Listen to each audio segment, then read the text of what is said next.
DA নিয়ে আবারও খুব গুরুত্বপূর্ণ আপডেট।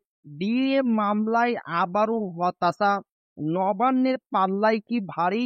সুপ্রিম কোর্টে ফের একবার পিছিয়ে গেল রাজ্যের বকেয়া মহার্ঘ ভাতার ডিএ মামলার শুনানি। সোমবার এই মামলার রায় আসার প্রতীক্ষায় ছিলেন রাজ্যের লক্ষ লক্ষ সরকারি কর্মচারী ও পেনশনভোগীরা।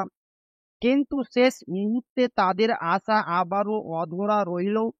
বিচারপতিদের বেঞ্চে পরিবর্তন আসায় কার্যত বিনা শুনানিতে পিছিয়ে গেল মামলাটি। ফলে ডিএর অপেক্ষায় থাকা সরকারি কর্মীদের মনে নতুন করে হতাশা ও অনিশ্চয়তা তৈরি হয়েছে।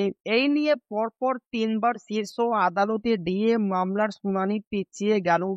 এর আগে বিচারপতি ঋষিকেশ রায় এবং বিচারপতি প্রশান্ত কুমার মিশ্রের বেঞ্চে মামলাটি ওঠার কথা ছিল, কিন্তু সোমবার বেঞ্চে পরিবর্তন আসে। বিচারপতি প্রশান্ত মিশ্রর জায়গায় আসেন বিচারপতি সন্দীপ মেহতা।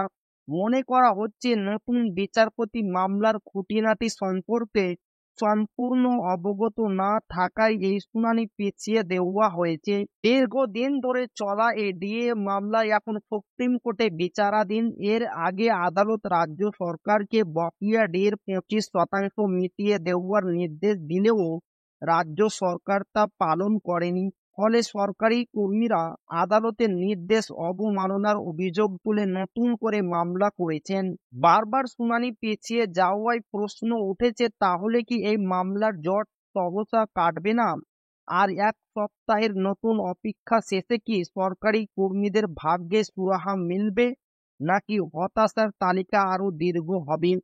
তো এই ছিল ডিএনএ খুব গুরুত্বপূর্ণ আপডেট যা আপনাদের মাঝে শেয়ার করলাম। তো ভিডিওটি ভালো লাগলে অবশ্যই আপনার বন্ধুদের শেয়ার করবেন যাতে তাদের উপকার হয়।